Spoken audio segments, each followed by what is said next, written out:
Assalamualaikum warahmatullahi wabarakatuh. Jumpa lagi dengan Bu Zul. Hari ini kita belajar tema 2 ya. Bermain di lingkunganku. Subtema 1, bermain di lingkungan rumah. Pembelajaran 1 dan 2. Menyanyikan lagu sesuai panjang dan pendek nada. Ketika kita bernyanyi, kita mengeluarkan bunyi beraturan. Bunyi yang beraturan atau teratur disebut nada. Jika kalian berteriak-teriak, misalnya ya, berarti itu bukan nada, karena nada itu bunyi yang teratur. Sebuah lagu memiliki melodi. Melodi adalah susunan nada-nada. Ada nada yang panjang, ada nada yang pendek. Panjang pendek nada dihitung dalam ketukan. Perhatikan panjang pendek nada berikut. Nada 2 ketuk. Perhatikan di layar ya. Ada 1 buah titik di belakangnya. Jadi nadanya diperpanjang sebanyak 1 ketuk. Si, la, seperti itu ya. Nada 1 ketuk tidak memiliki titik atau garis di atasnya. Sol, la, sol, mi, re, mi, re, do. Nah, untuk lebih jelasnya, anak-anak juga bisa membaca buku tema halaman 4. Bermain simpai. Anak-anak tahu enggak simpai itu apa? Kalian pasti sering memainkannya kan? Nah, simpai adalah alat permainan yang berbentuk lingkaran. Simpai terbuat dari rotan, tapi sekarang ini ada juga simpai yang terbuat dari plastik. Simpai dapat dipakai untuk bermain dan berolahraga. Cara memainkannya dengan memutar simpai di pinggang. Kemudian pinggang digoyangkan mengikuti putaran simpai tersebut. Permainan ini dapat dilakukan secara bersama-sama. Pemenangnya adalah pemain yang dapat mempertahankan putaran simpai paling lama. Seru bukan kalau kita memainkannya? Nah, amatilah benda-benda di sekitarmu. Tahukah kalian benda-benda apa yang bentuknya menyerupai simpai? Tadi sudah dijelaskan ya, simpai berbentuk lingkaran.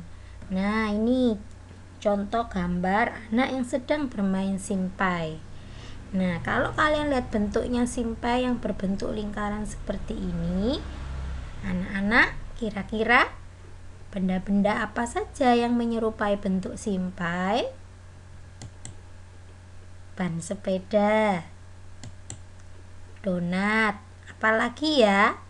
Ya, cincin, CD, dan sebagainya. Atau mungkin permukaan piring kan juga berbentuk lingkaran.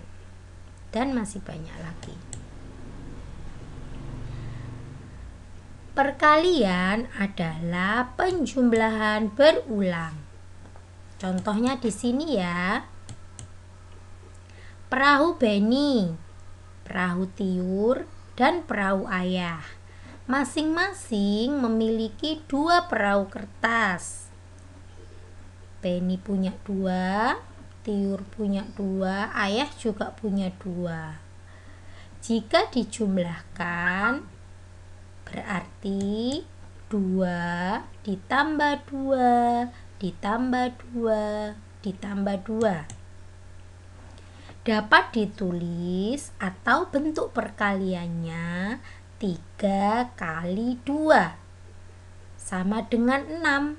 Dari mana 6 ini? 2 ditambah 2 ditambah 2. Untuk menulis bentuk perkalian dari penjumlahan ini, yang kalian perhatikan adalah yang ditulis adalah jumlah kotaknya terlebih dahulu. Di sini kotaknya ada 3. 1, 2, 3. Jadi kita tulis jumlah kotaknya dulu, ada 3. Kita tulis di sini. Kemudian baru isi dari masing-masing kotak. Di sini isi masing-masing kotak adalah 2. Berarti bentuk perkaliannya atau dapat ditulis 3 kali 2 sama dengan 6. 6-nya dari 2 tambah 2 tambah 2. Tadi ya anak-anak ya. Sekali lagi Bu Zul ingatkan, untuk menulis bentuk perkaliannya adalah jumlah kotaknya terlebih dahulu, baru dikalikan isi masing-masing kotak. Sudah jelas ya? Ini dijelaskan lagi sama Bu Zul. Perkalian adalah penjumlahan berulang. Tadi kamu sudah lihat ya, perahunya Tiur, perahunya Ayah, dan perahunya Beni. Sekali lagi, yang kita tulis adalah jumlah kotaknya terlebih dahulu. Tadi kotaknya ada 3 ya. Kemudian dikalikan isi masing-masing kotak. Tadi masing-masing memiliki 2 perahu.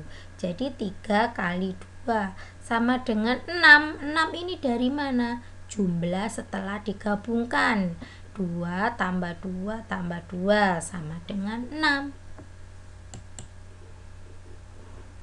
Selanjutnya, anak-anak biasanya sering kan bermain di rumah bersama kakak ataupun adik. Ketika kita bermain, pasti ada aturan yang harus kita laksanakan. Apa saja sih aturan bermain di rumah? Bermain ada aturannya. Aturan adalah sesuatu yang harus dilaksanakan. Biasanya kalau ada salah satu yang tidak melaksanakan aturan, pasti terjadi pertengkaran. Betul tidak? Dengan melaksanakan aturan, kita akan terbiasa dengan hidup disiplin dan tertib. Misalnya ketika bermain dengan adik dan kakak di rumah, ada aturan yang harus dilaksanakan. Apa saja contohnya aturan bermain di rumah? Merapikan alat bermain pada tempatnya. Nah, jika kalian setelah bermain dengan adik atau kakak, seharusnya kita merapikan. Nah, di sini ada contoh ya, gambar seorang kakak dan adiknya merapikan mainan setelah mereka bermain. Contoh yang kedua, mencuci tangan dan kaki setelah bermain. Ketika kita selesai bermain, kita harus cuci tangan dan kaki. Mengapa? Supaya tangan kita bersih, kaki kita juga bersih. Apalagi sekarang masa corona, pasti kita harus menjaga kebersihan ya.